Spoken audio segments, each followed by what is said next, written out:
Dr. Nandi-Ndaitwah's ascension to presidency has sparked excitement to many beyond the Namibian borders.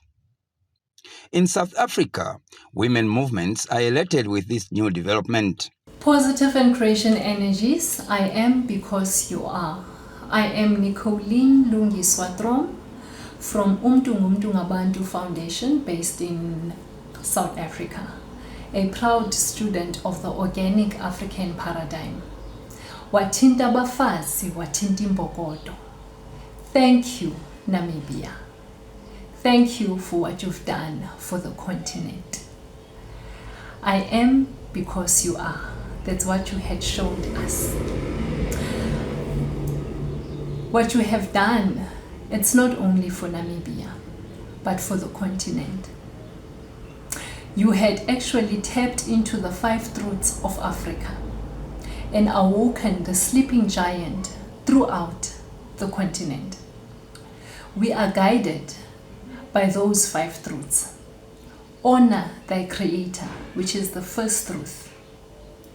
Acknowledging there is a higher power that we all subscribe to. Honoring the nature, which is what you had tapped into right now. In Zambia, opposition New Heritage Party President Chisala Kateka, who was among the presidential contenders in the last general elections of 2021, could not hold her joy and optimism. Already people are talking and saying, how can you have 2 women as president and vice president? And yet, when it's a man who is president and another man is a vice president, nobody will blink an eyelid.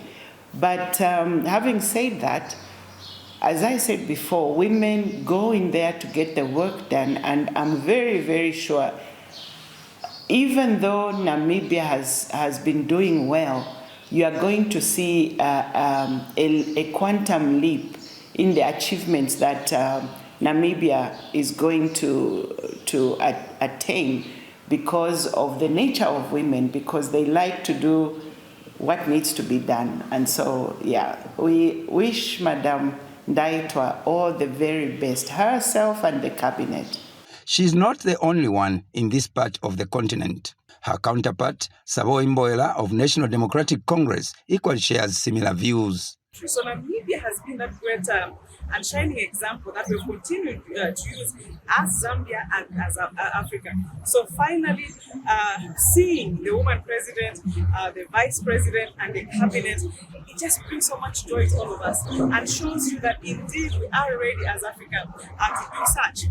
And in countries like Zambia, where women are very few, a mere 12% of parliamentarians in our cabinet, and a mere 7% of female councillors in the whole country, you'll find that if we have a female president, I think we won't even choose a vice president who is female, because the gender inequalities are just so much. So Namibia, just the way they have managed to have that setup over the president, the vice, the cabinet, shows you that indeed they've been ready and have been ready for a while. And we'd like to congratulate them and be happy for them and the rest of Africa.